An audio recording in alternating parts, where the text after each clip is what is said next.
हिमाचल में रहती थी। उसकी एक छोटी सी जमीन थी जिस पर वो सब्जियों की खेती किया करती थी। इस बार सभी पक्षी अपनी अपनी फसल देखकर बहुत खुश हो रहे थे।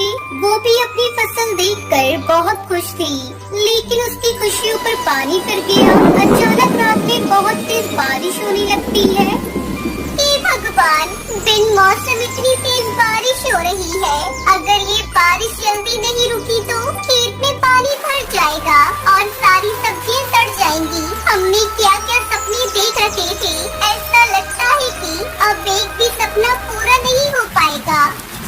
ऊपर वाले ने पता नहीं हमारे बच्चों की किस्मत में क्या लिखा है। टुनटुनी, दोनों पति पत्नी रात भर अपने बच्चों के साथ बैठकर बारिश के रुकने का इंतजार कर रही थी, लेकिन बारिश नहीं रुकी। अगले दिन जब टुनटुनी का पति कालू कौवा अपने खेत में जाकर देखता है तो सारी सब्जियां पानी में बह चुकी थी। कालू कौवा उदास मन से अपने घर आता है। टुनटुनी, हम लुट गए, बर्बाद हो गए। अपने खेत में पानी भर चुका है, सारी फसल बर्बाद हो गई। अब हम क्या खाएंगे और बच्चों को क्या खिलाएंगे? मेरी तो कुछ भी समझ में नहीं आ रहा है। तीनों बच्चे भूख से तड़प रहे हैं। सुनो जी, बच्चों ने कल रात से कुछ भी नहीं खाया है। उनके लिए भोजन का इंतजाम करना होगा।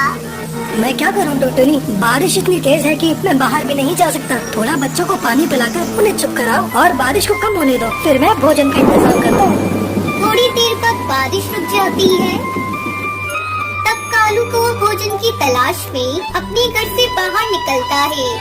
तुम बच्चों को संभालो, चारों तरफ पानी भरा है, बच्चों को बाहर निकलने मत देना। मैं अभी भोजन लेकर आता हूँ। काफी देर तक कालू कौवा भोजन की तलाश में इधर उधर भटकता रहता है। तभी उसे एक पेड़ के नीचे भोले बाबा मिलते हैं जो अपनी तपस्या में बैठे होते हैं। वहीं एक काला नाग उन्हें काटने आ रहा था। कालू को अपनी जान की फिक्र न करते हुए उस सांप से बाबा को बचा लेता है। बहुत खूब बेटा, तुमने अपनी जान की परवाह न करते हुए मेरी जान बचाई है। बोलो तुम्हें क्या चाहिए? बाबा, बारिश में हमारी सारी फसल खराब हो गई। हमारे पास भोजन के लिए पैसे नहीं है। तथास्तु पुत्र, ये लो जादुई नोट। इस नोट को अपने खेत पर जाकर जमीन में दबा देना, तुम्हारी सारी मनोकामना पूरी हो जाएंगी। कालू उस जादुई नोट को उठाकर अपने घर लेकर आता है। पापा आ गई, पापा आ गई। पापा, हम लोगों के लिए क्या लेकर आए हो? बहुत जोरों से भूख लगी है, जल्दी से मुझे खाने को दो। टुनटुनी, बहुत तलाश करने के बाद भी मुझे कुछ खाने को नहीं मिला। हम बच्चों को क्या खिलाएंगे? ना पैसे है ना अन्न का एक दाना। टुनटुनी, मुझे एक बाबा मिले थे, उन्होंने ये जादुई नोट दिया है और जमीन में दबाने को कहा है। अगले दिन जब बारिश रुकती है तब टुनटुनी उस जादुई नोट को खेत में बो देती है। कुछ दिनों बाद जब दोनों पति पत्नी अपने खेत में वापस जाते हैं तो उनकी खुशी का ठिकाना नहीं रहता। जहाँ पर उन्होंने जादुई नोट को बोया था वहाँ पर कई पैसों के पेड़ उगाए थे और उन पर 500 के नोट लगे हुए थे। अरे टुनटुनी, ये क्या? अरे अपने खेत में 500 के पेड़ कहाँ से आ गए?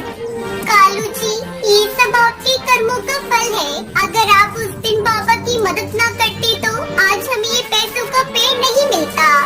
फिर दोनों पति पत्नी पैसों को तोड़ते हैं और उन्हें ले जाकर बाजार से कुछ खाने को लाते हैं, जिससे उनकी और उनके बच्चों की भूख मिट जाती है। दोनों पति पत्नी पैसों की खेती करके अपने बच्चों के साथ खुशी खुशी रहने लगते हैं।